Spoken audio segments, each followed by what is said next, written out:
semuanya, balik lagi di GAP Media, masih bareng aku dan kita juga masih ngobrolin seputar SNMPTN 2022. Oke, udah nggak kerasa nih, ini kalian udah H-7 menjemput SNMPTN 2022. Gimana nih, kalian udah tahu belum mau masuk jurusan apa, mau masuk PTN yang mana? Ini pasti pada bingung kali ya. Kalau masih bingung, jangan khawatir, kalian masih punya banyak waktu untuk cari tahu nih prodinya ada apa aja sih, jurusannya ada apa aja sih ya di SNMPTN ini. Dan kalian tuh harus mulai menggali kira-kira kalian itu mau masuk ke jurusan yang seperti apa. Nah, berkaitan dengan itu, kali ini juga aku mau sharing bagaimana strategi untuk memilih prodi atau program studi atau jurusan di SNMPTN. Langsung aja deh ya, tanpa berlama-lama.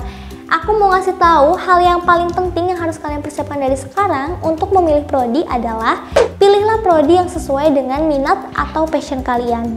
Jadi jangan asal pilih prodi, karena nanti ujung-ujungnya kalian bisa merasa, oh aku tuh salah jurusan nih gitu kan, atau ini nggak sesuai dengan minat aku, nggak sesuai dengan bakat aku. Jangan sampai seperti itu, karena itu bisa berdampak ke perkuliahan kalian nantinya. Mungkin kalian berhenti di setengah jalan, atau kalian jadi setengah hati kuliahnya, dan itu nggak memenuhi ekspektasi kalian ketika berkuliah ya. Jadi panjang rantainya ketika kalian salah memilih jurusan.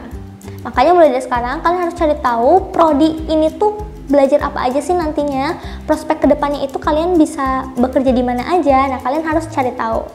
Oke, nah setelah yang pertama, kalau kalian udah tahu nih prodinya apa, kalian harus masuk ke langkah yang kedua, yaitu kalian cari tahu data lengkap tentang jurusan kalian. Mulai dari daya tampungnya berapa, kemudian peminatnya ada berapa, tren peminatnya apakah selalu naik atau turun, dan juga keketatannya berapa persen ya.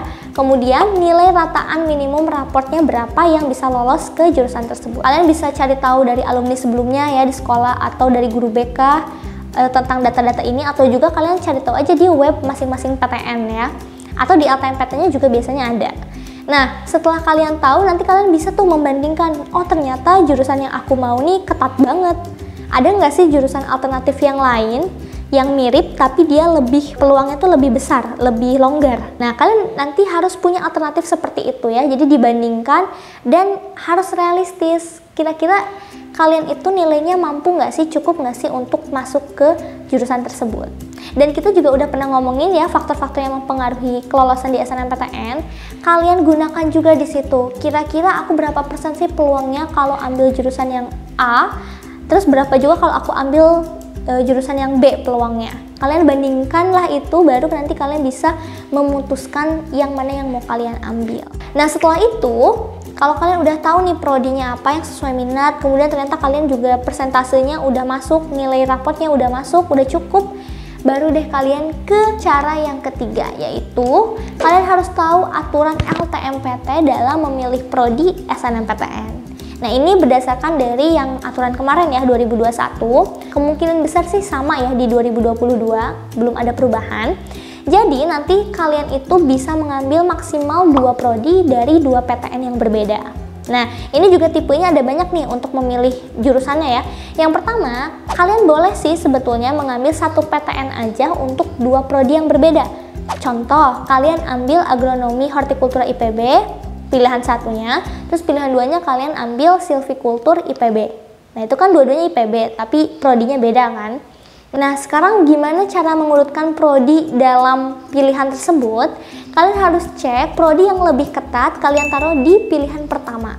Ya, jadi tadi misalkan antara agronomi hortikultura IPB dengan silvikultur IPB, mana nih yang lebih ketat? Nah, yang lebih ketat kalian taruh di pilihan 1, yang lebih longgar kalian taruh di pilihan kedua. Kalau kalian bingung cara mencari keketatan, cek juga video kita sebelumnya, itu udah dibahas lengkap tentang keketatan ya. Oke, itu untuk tipe yang pertama teman-teman. Nah, ada juga tipe yang kedua, di mana kalian bisa ambil 2 prodi dari 2 PTN yang berbeda, dengan catatan kalian memprioritaskan PTN yang ada di domisili kalian. Artinya sesuai dengan tempat tinggal kalian, sesuai dengan SMA kalian gitu ya.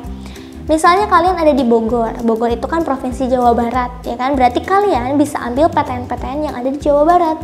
Misalnya IPB, ITB, Unpad, UPI gitu kan. Nah, kalian bisa ambil 2 PTN dari Jawa Barat dua-duanya. Misalnya pilihan pertamanya kalian ambil Gizi IPB, pilihan keduanya kalian ambil Pendidikan Biologi UPI misalkan. Nah, gimana cara mengurutkannya? Sama juga kayak sebelumnya. Kalian cari tahu keketatannya, mana yang lebih ketat dan mana yang lebih longgar.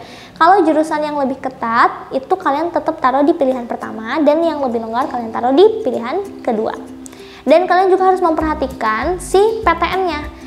Biasanya kan PTN tuh ada rankingnya juga ya. Maksudnya ada PTN yang lebih favorit dibandingkan PTN yang lain. Nah, kalian harus tahu juga tuh ya, itu karena bisa mempengaruhi juga tuh kelolosan kalian di SNMPTN. Misalkan antara IPB dan UPI, kalau dari ranking universitas kan IPB itu ada di atas UPI gitu ya, berarti bisa kita bilang lebih favorit daripada UPI. Nah, IPB itu berarti harus kalian prioritaskan di pilihan pertama, dan UPI-nya itu di pilihan kedua.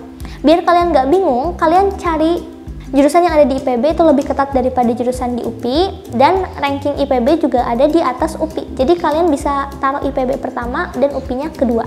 Jadi kalian nggak bingung kan? Itu ya. Nah, terus bisa juga kalian ambil cara tipe 3. Tipe 3 itu ketika kalian mau ambil nih jurusan atau PTN di luar domisili kalian, tapi dengan catatan harus ada yang tetap di satu domisili dengan kalian. Misalnya begini, prodi pertama kalian ambil yang satu domisili. Tadi kan kita di Jawa Barat ya, misalkan kita ambil Unpad ya, psikologi Unpad gitu kan. Nah, pilihan keduanya kalian tuh pengen ambil yang di luar provinsi kalian, misalnya di Jogja atau di mana gitu, misalnya kalian mau ambil UGM.